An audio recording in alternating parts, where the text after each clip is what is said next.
क्या आपके गांव के अंदर कोई ऐसा मैदान है जहां पर युवा जाकर अपनी दौड़ की प्रैक्टिस कर सकें, व्यायाम कर सकें?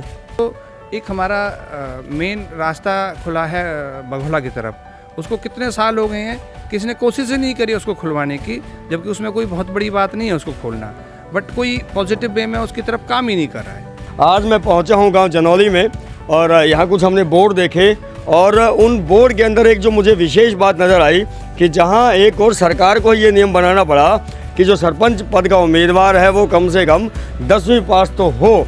जहां एमएलए और एमपी एलएलबी, बीकॉम, बीए नहीं होते, वहां एक सरपंच पद के उम्मीदवार हैं सुरेंद्र तेवतिया, जो कि एक एडवोकेट भी हैं। जनौली से ये खड़े हो रहे हैं सरपंच पद के लिए और बात करेंगे इनसे कि क्या, कब, कैसे एक एडवोकेट के मन में आया कि वो समाज के लिए काम करे, अपने गांव के लिए काम करे। तो अभी थोड़ी ही देर में आपसे मुलाकात करवाएंगे एडवोकेट सुरेंद्र तेवतिया जी की।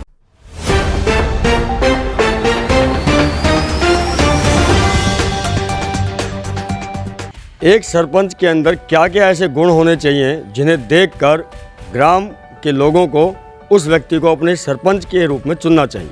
सरपंच एक तरह से एक लीडर ही होता है गांव का, एक सेवक होता है बेसिकली, और सेवक का काम है समाज की सेवा करना। हर वर्ग को साथ लेके चले, हर बार की बात को सुने, समझे, उसकी कार्यशैली ऐसी होनी चाहिए, बातों को उलझाए नहीं, बातों को सुलझाने वाला होना चाहिए। जैसा कि हमने ग्रामवासियों से पूछा कि आप एक प्रबंधक के रूप में एक निजी संस्थान में कार्यरत भी थे, वहाँ से आपने रिजाइन दे दिया है, आप एक एडवोकेट भी हैं।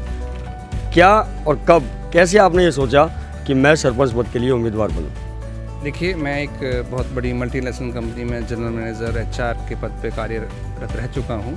अभी मैंने वहाँ से नौकरी छोड़ दी है, तो मैं एडवोकेट भी हूँ। कि जब मैंने देखा कि जो भी यहाँ पे हमारे पिछले सरपंच रहे हैं या फिर और आगे बढ़ने की कोशिश कर रहे हैं, तो उनकी कार्यशैली पे कहीं ना कहीं संदेह है और उनके कार्य करने का तरीका कोई ज़्यादा उत्साहित वाला, उत्साह देने वाला नहीं है।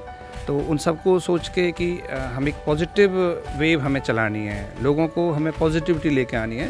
हमारे बहुत सारे युवा वर्ग है वो कुछ नेगेटिव बातों की तरफ जा रहा है, नशा की तरफ जा रहा है, जुए की तरफ जा रहा है, और दूसरा छोटी मोटी समस्याएं हैं गांव में, और हमारे पानी की निकासी की समस्या है। हमारा रास्ता देखेंगे गांव का, जो नए गांव से आ रहा है, वो बिल्कुल टूटा हुआ है, कोई ध्यान ही देने को तैयार नहीं है। उसके बाद छोड़ो, एक हमारा मेन रास्ता खुला है बघोला की तरफ, उसको कितने साल हो गए हैं, किसी ने कोशिश ही नहीं करी उसको खुलवाने की, जबकि उसमें कोई बहुत बड़ी बात नहीं है उसको खोलना, बट कोई पॉजिटिव वे में उसकी तरफ काम ही नहीं कर रहा है। तो इन सब छोटी छोटी बातों को देख के मुझे लगा कि मुझे कुछ करना चाहिए और कुछ समाज का भला करना चाहिए। ये मेरा सौभाग्य होगा कि अगर मुझे काम करने की, सेवा करने की मौका मिलेगा, ये मेरा सौभाग्य होगा और मैं बड़ा आभारी रहूँगा काम का कि मुझे ये मौका अगर देगा। तो हम हालांकि छोटे मोटे काम करते रहे हैं पहले, जब भी हम कहीं प्रशासन में जाते थे तो हमें यही बात चुभती थी कि हमारे पास कोई अथॉरिटी नहीं है, कोई हमारे पास ऐसा रिप्रेजेंटेशन वाला वो नहीं है कि हम गांव को प्रतिनिधि हैं। तो सारा सरकारी अमला हमें यही पूछता था कि भाई आप क्या सरपंच हैं जो इस काम के लिए आए हैं, क्योंकि हमने हमेशा अपनी टीम के साथ गांव में विकास काम किए हैं, खेल कूद में भी, नशा मुक्ति में भी, और हेल्थ में भी, एजुकेशन में भी, हर क्षेत्र में हमने काम किया हमारी टीम में। तो हम पिछले 20 सालों से यही बात फेस कर रहे थे कि हमें कहीं ना कहीं एक अथॉरिटी की ज़रूरत है, हमें एक अथॉरिटी चाहिए गांव वालों की तरफ से, ताकि उस काम को जो हमने अब तक किया 20 सालों में, उसको एक नए मुकाम तक ले जाएं और उसको एक अच्छी तरीके से कर सकें। दर्शकों, ये तो सर्वविदित है कि प्रबंधक, मैनेजर्स और नेता ये बनाए नहीं जाते, ये बचपन से होते हैं। ऐसा ही एक किस्सा मैं इनके बारे में बताना चाहूँगा जो कि इनके बचपन से जुड़ा हुआ है, और उस किस्से को जानने के बाद पता लगता है कि प्रबंधन और प्रतिनिधित्व करने का जो गुण है वो बचपन से ही इनके अंदर है। युवा पीढ़ी में थे तो हमारे एरिया में क्रिकेट का कोई शौक़ नहीं था, ना ही साजो सामान का कोई बंदोबस्त था, और उस टाइम पैसे भी नहीं होते थे। इस खेल के माध्यम से मैं युवा वर्ग को जोड़ सकता हूं, उनको सही रास्ते पर ले जा सकता हूं। तो उसी बात को ध्यान में रखते हुए हमने क्रिकेट पे जोड़ दिया। हमने और भी गेम खेले, कबड्डी भी खेली, बैडमिंटन भी खेला, हॉकी भी खेली, वॉलीबॉल भी खेली, अभी भी करते हैं उन सबको, बट क्रिकेट का ये रहा कि ट्रेंड में था, चलन में था, धीरे धीरे जोर पकड़ रहा था और उसकी तरफ युवा जुड़ा भी। आज देखेंगे तो हमारे गांव में 4 से 5 टीमें इतनी अच्छी बन जाएंगी जिसका कोई जवाब नहीं। हमें वो टीम भी मिली गांव में जिसने ये कहा था कि हम इनकी प्रतिष्ठा में सामने खड़े होते थे, उसके बावजूद भी अपने साजो सामान को हमें देते थे जब हम खेलते थे, कहीं हमें चोट ना लग जाए।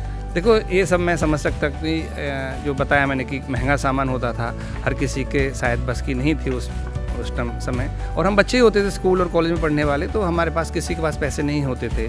बाई चांस मैं पार्ट टाइम नौकरी करता था उस टाइम भी छुट्टियों में, तो उस वजह से मेरे पास कुछ पैसे हो जाते थे, तो उसका मैं सदुपयोग यही समझता था कि जो भी टीम है, मैं किसी को मैंने बाहर की टीम नहीं समझा, अपनी ही टीम समझा। जो भी टीम हमारे यहाँ खेलने आती थी हम उनको पूरा सहयोग देते थे, सामान की तरफ से भी और तरफ से। क्या आपके गांव के अंदर कोई ऐसा मैदान है जहां पर युवा जाकर अपनी दौड़ की प्रैक्टिस कर सकें, व्यायाम कर सकें? जी नहीं, एक बहुत बड़ी वजह है मेरा ये इलेक्शन लड़ने की भी। हमारे घर के सामने एक छोटा ग्राउंड है लड़कियों के स्कूल में, राजकीय कन्या उच्च विद्यालय में, जो कि हमने और हमारी टीम ने समाज से लड़के बिल्कुल खड़ा होके जैसे तैसे उसको आधा अधूरा बचा पाए। कभी कभी समाज के भले के लिए समाज से लड़ना भी पड़ता है। लड़ना नहीं होता, अपने बुजुर्गों को समझाना होता है उनको थोड़ा सा। मैं लड़ाई नहीं कहूँगा बिल्कुल भी, तो अपनों से लड़ा नहीं जाता कभी भी, तो उनको थोड़ा सा यही समझाना होता है क्योंकि उनकी सोच अपने तरीके से है और आज आपको नई सोच के हिसाब से चलना पड़ेगा। तो उसमें हमने उनको रिक्वेस्ट किया, उनको समझाया, हाथ पैर जोड़े, तो किसी तरह से थोड़ा बहुत बचा पाए हैं उसको। बट इस लायक नहीं है कि हम 100 मीटर का ट्रैक भी बनाएं। हम हर साल दौड़ प्रतियोगिता कराते हैं, तो हम 90 मीटर की दौड़ कराते हैं, 100 मीटर की हम करा ही नहीं पाते क्योंकि 100 मीटर का हमारे पास ग्राउंड नहीं है। अगर है तो हमारे पास रोड है। आप देखते होंगे कि अभी पीछे बहुत बड़ा हादसा हुआ था हमारे हाई पे, तो मैं कभी नहीं चाहूँगा कि जो भी अपना फौज की भर्ती कर रहा है, हमारे बहुत बच्चे हैं गाँव के, बहुत फौज की भर्ती की ट्राई कर रहे हैं और पुलिस की भर्ती की ट्राई कर रहे हैं, तो मेरी उनसे यही दरख्वास्त है कि वो अवॉइड करें रोड पे, बट उनके पास कोई ऑप्शन भी नहीं है। तो सबसे पहला हमारा ध्येय यही होगा, हमारा ऑब्जेक्टिव यही है कि सबसे पहले बच्चों को एक बहुत बढ़िया खेल का मैदान प्रोवाइड किया जाए, जो कि हम थोड़ा बहुत अभी करा भी रहे हैं और आगे हमारे इससे भी कहीं अच्छा खेल का मैदान उनको मुहैया कराने की हमारी प्राथमिकता रहेगी। बहुत बहुत धन्यवाद हमारे साथ जुड़ने के लिए। दर्शकों, ग्राम सरकार कार्यक्रम के तहत फैदाबाद और पिटला विधानसभा क्षेत्र के अंतर्गत आने वाले सभी गांवों में हम पहुंच रहे हैं और दिखा रहे हैं दर्शकों को कि कौन कौन उम्मीदवार खड़े हुए हैं इस मैदान में, इस समर में, जो कि ये दावा करते हैं कि अगर जनता का उन्हें आशीर्वाद मिला तो वो गांव का विकास करवाएंगे। अब ये तो आने वाला समय बताएगा कि कौन उम्मीदवार सफल होगा और कौन उम्मीदवार सफल होने के बाद गांव का विकास करवा पाएगा। एटीएन न्यूज़ से एस राठौर की गांव जनौली से खास रिपोर्ट।